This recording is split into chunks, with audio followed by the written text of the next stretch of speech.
Bismillahirrahmanirrahim. Assalamualaikum warahmatullahi wabarakatuh. Baik, saya akan membacakan atau mempresentasikan makalah saya tentang sejarah peradaban Islam di Asia Tenggara, Indonesia.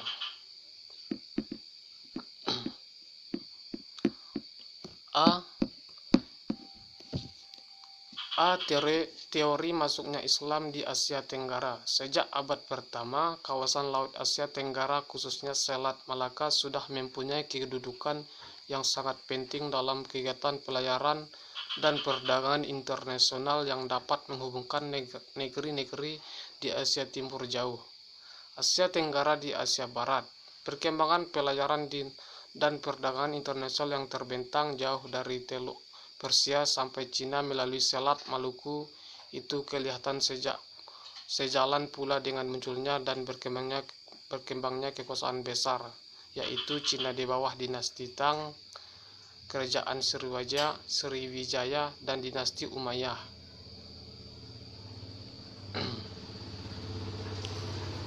Satu, teori kedatangan Islam ke Asia Tenggara dari Arab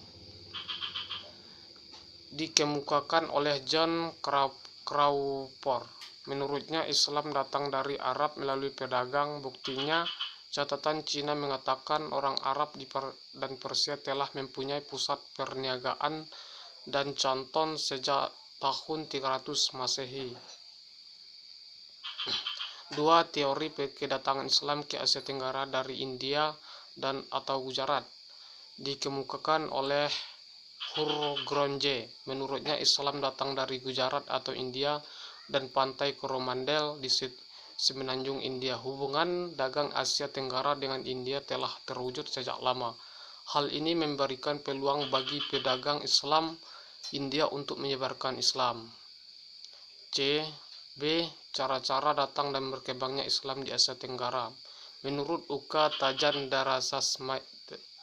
Tajadarasasmita, saluran-saluran Islamisasi yang berkembang pada beberapa yaitu: 1. Saluran perdagangan. Pada taraf pemulaan, proses masuknya Islam adalah melalui perdagangan.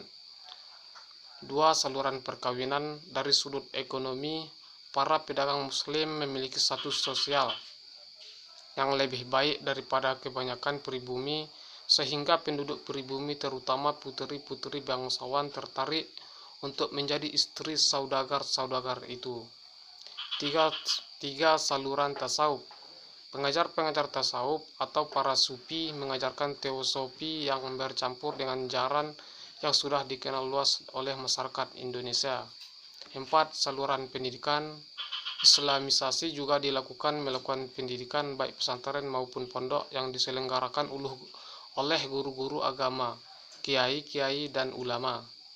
5. Saluran kesenian. Saluran Islamisasi melalui kesenian yang paling terkenal adalah pertunjukan wayang. C. Tahap-tahap perkembangan Islam di Asia Tenggara.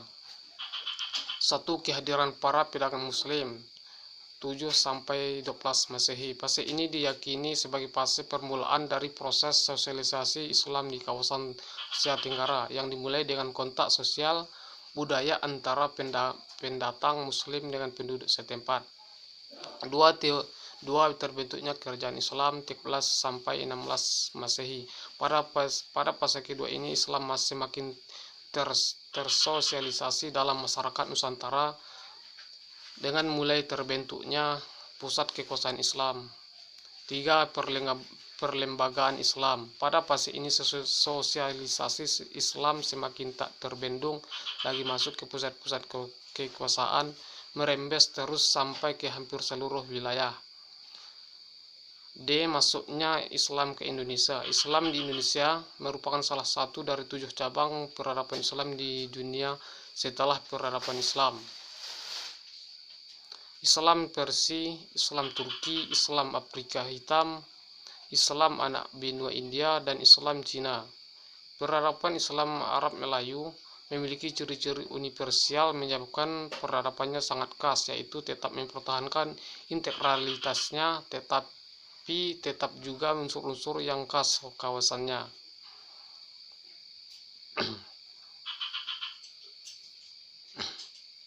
Penyebaran Islam ke Indonesia. Penyebaran Islam di Indonesia banyak sekali sumber yang menyebutkan bahwa persebaran Islam menyebar melalui media perdagangan, tanpa mission dan tanpa kekuatan. Maksudnya Islam dengan budaya juga justru mendorong agama Islam berkembang menjamur di Indonesia.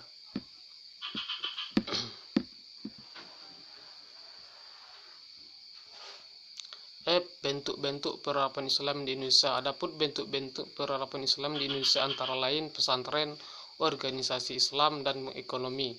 Peradaban keislaman di Indonesia dalam bidang pendidikan paling menonjol adalah pesantren. Adapun peradaban gerakan masyarakat tercermin dalam organisasi masyarakat yang berasaskan Islam. Peradaban Islam di Indonesia. Perkembangan Islam yang ada di Indonesia tidak terlepas dari pengaruh perkembangan Islam.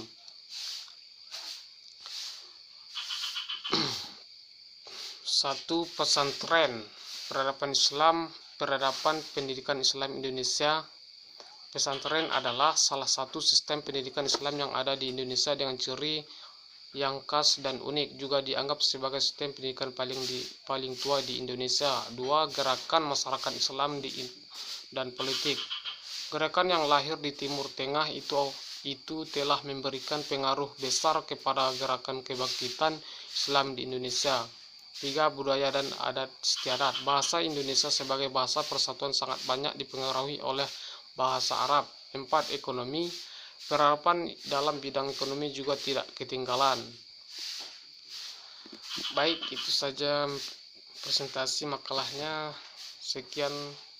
Assalamualaikum warahmatullahi wabarakatuh.